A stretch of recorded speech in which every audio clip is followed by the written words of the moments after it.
जय श्री गणेश दोस्तों, हमारी आज की कहानी का नाम है धीरज। कहानी अच्छी लगे तो प्लीज चैनल को सब्सक्राइब कर लीजिएगा। अब शुरू करते हैं कहानी।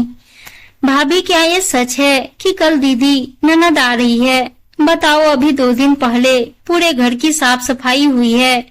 उनके बच्चे आते ही पूरे घर का सत्यानाश कर देंगे और मम्मी जी कहेंगी सफाई के साथ साथ बेटी की फरमाइश भी पूरी करो। खुद तो अपने घर में आए दिन खिचड़ी बनाती है और यहाँ आकर बिरयानी का आदेश देती है। दीपा अपनी जेठानी अंजलि से कहती है। अंजलि बोली, दीपा, शादी करके जब लड़की दूसरे घर जाती है तो वहाँ हर रिश्ते का अलग अलग रूप और रंग मिलता है। उन सबको मिलाकर चलना ही पड़ता है। हमें अपने घर की शांति बनाए रखने के लिए कुछ बातों को अनसुना करना पड़ेगा। और पूर्वा जी, ननद कौन सा यहाँ रहने के लिए आ रही है? हम दोनों मिलकर सब संभाल लेंगे। तुम चिंता क्यों करती हो? मिला जुला कर चलने में विश्वास रखती हो, तभी तो शादी को 20 साल हो गए। फिर भी मम्मी जी आपको सुनाने का एक मौका नहीं छोड़ती है। ऊपर से दीदी आ जाएंगी तो देखना, दोनों मिलकर रोज नई नई बातों की खिचड़ी पकाएंगी और हमारा जी जलाएंगी।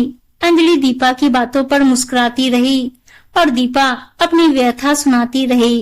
अंजलि और दीपा देवरानी और जेठानी थी। अंजलि अपने वादे के हिसाब से बहुत समझदार थी, वहीं दीपा मन की चंचल थी। अंजलि हर वक्त उसे छोटी बहन की तरह समझाती थी, तो दीपा भी उतना ही मान सम्मान अंजलि को देती थी। बहरहाल 3 घंटे बाद शाम हो गई। अंजलि अपने कमरे में आराम कर रही थी, तभी उसकी सास कांता जी आई और बोली, बहू, संध्या बेला में कोई सोता है? शादी से पहले जब पूर्वा इस घर में रहती थी, हर शाम चाय पकोड़े बनाती और सबको चाय पिलाती थी। एक तुम हो कि अपनी सारी जिम्मेदारी जेठानी पर डाल देती हो, और वो है कि तुम्हें जानबूझकर आलसी बना रही है, ताकि जब तुम्हें जरूरत पड़े तो तुम उसका मुंह ताकती रहो। दीपा बोली, मम्मी जी, क्या सच में शादी के पहले दीदी इतना काम करती थी? क्योंकि जब मैं उनके घर गई थी तब तो शाम के 6 बजे तक वो सोती थी। यहाँ तक कि उनके सास ससुर को भी मुझे या नंदोई जी को चाय बनाकर देना पड़ता था। और जहाँ तक बात भाभी की है, वो हर रोज मुझे कुछ न कुछ सिखाती हैं। आप भाभी और मेरी बात तो रहने दीजिए, आप चलिए, मैं सबके लिए चाय बनाती हूँ। सब चाय पी रहे थे। कांता जी बड़ा बेटा पवन को बोली, पता है तुम्हारे भांजे और भांजी तुम्हारी तारीफें करते नहीं थकते। कह रहे थे इस बार मामा के घर जाएंगे तो खूब सारी शॉपिंग करेंगे। अंजलि बहू, पूर्वा और मेहमान जी तुम्हारी भी तारीफ कर रहे थे कि भाभी के हाथों में तो जादू है। इस बार मटर की कचौड़ी और पालक के पराठे खाए बिना लौटेंगे नहीं। दीपा धीरे से अंजलि के कानों में बोली, पता चला भाभी यहाँ आने के पीछे का मकसद। अब दिन रात हम लोग रसोई में ही रहेंगे। दूसरे को बुलाओ तो खिचड़ी खिलाओ, और यहाँ मटर की कचौड़ी और पालक के पराठे का प्लान है। मैं तो सोच रही हूँ कि बीमार पड़ जाती हूँ, आप अपना देख लो। अंजलि ने दीपा को आंखें दिखाई और चुप रहने का इशारा की तो कांता जी बोली, क्या हुआ बहू? देवरानी जेठानी में क्या खुसर पुसर हो रही है? अरे ननद के आने की खुशी चेहरे पर दिख ही नहीं रही है।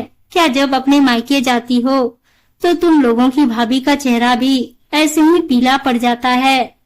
अंजलि जब तक बातों को संभालने की कोशिश करती, दीपा बोली, मम्मी जी, मैं तो जब मायके जाती हूँ तो मेरी भाभी के चेहरे खिल उठते हैं, ये सोचकर कि अब ननद आई है तो थोड़ा आराम मिलेगा। और हम भी यही सोचकर जाते हैं कि मायके में इतने दिन आराम किया तो अब थोड़ी बहुत मदद भाभी की भी कर दें, तभी तो ननद भाभी का रिश्ता बना रहता है।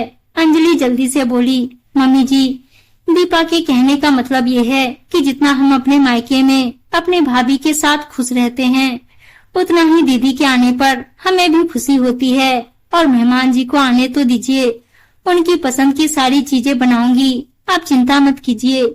चलिए अब खाने की तैयारी करते हैं। चलो दीपा, इतना कहकर वो दीपा को अपने साथ ले गई। इधर कांता जी मुंह बनाकर दोनों को देख रही थी। रसोई में जाकर दीपा बोली, भाभी आप क्यों मुझे वहाँ से ले आई? दीदी ने आज तक मम्मी जी की सेवा नहीं की होगी जितनी सेवा आप करती हैं। फिर वो आपसे और मुझसे प्यार से बात क्यों नहीं कर सकती? दीपा बोली। दीपा धीरज रखो, जिस दिन उन्हें यह एहसास होगा कि हमारा प्यार मतलबी नहीं है, क्योंकि हम तो अपना सब छोड़कर उनके साथ रहने आए हैं और ये एहसास उन्हें जवाब देकर या झगड़ा करके नहीं दिलाया जा सकता। दीपा बोली। आप कहना क्या चाहती हैं? मैं समझी नहीं। अंजलि बोली। मेरी भोली दीपा, जहाँ शब्दों से काम चल जाए वहाँ तलवार निकालने की क्या जरूरत है? हमें रिश्तों की सच्चाई सबके सामने रखनी होगी, वो भी मर्यादा में रहकर। आखिरकार ये परिवार और इससे जुड़े हर रिश्ते हमारे हैं। अगर कीचड़ उछालोगी तो हमारे दामन पर भी छींटे उड़ेंगे, ये याद रखना। दीपा अंजलि का इशारा समझ गई। करीब 1 हफ्ते बाद पूर्वा अपने मायके आई। आते ही तंज कसना शुरू किया। भाभी क्या इतनी भी फुर्सत नहीं मिलती कि अपनी ननद का हालचाल ही पूछ ले? अपने मायके तो कभी फोन करना नहीं भूलती होंगी। कांता जी बोली।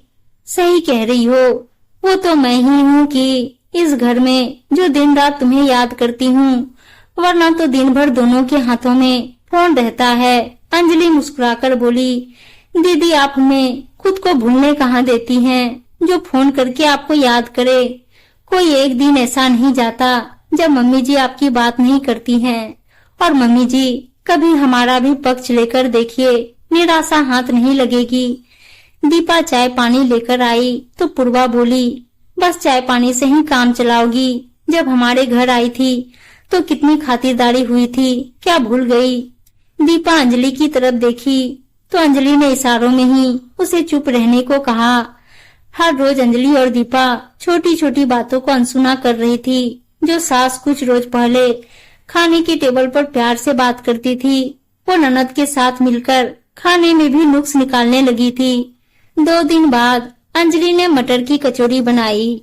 नंदोई ने खूब तारीफ की तो पूर्वा बोली। भाभी आप तो हमेशा बस अपने मायके जाती हैं, हमारे घर पर तो आती ही नहीं है। दीपा आई थी, पूछिएगा जरा हमने कितनी खातिरदारी की थी। दीपा मुस्कुराकर पूर्वा के पति को बोली। मेहमान जी याद है ना, हर शाम में दीदी को सर दर्द हो जाया करता था और फिर हमें खाना बनाना पड़ता था।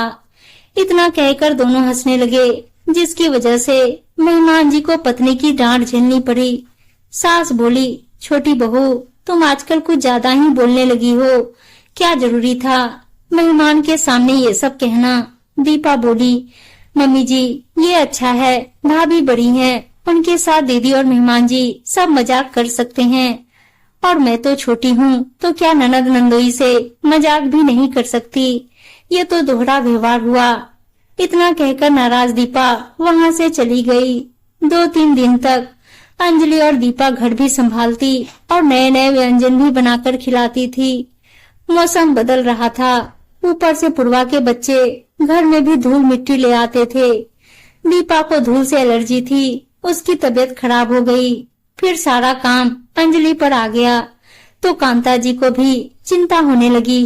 पूर्वा बोली। माँ ये दीपा ज्यादा ही नाजुक बनती है, बस काम चोरी का बहाना है और कुछ नहीं, तुम ज्यादा परेशान मत हो।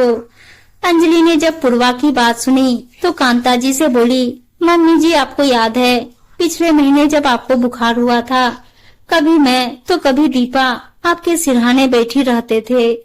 फिर आज उसकी तकलीफ दूसरों के साथ क्या आपको भी बहाना लग रही है?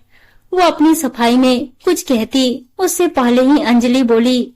मम्मी जी ऐसा क्यों होता है कि दीदी के आने पर आपका व्यवहार हमारे लिए बदल जाता है, जबकि दीदी कुछ रोज के लिए आती और चली जाती हैं, फिर तो आप हमारे साथ ही वक्त बिताती हैं।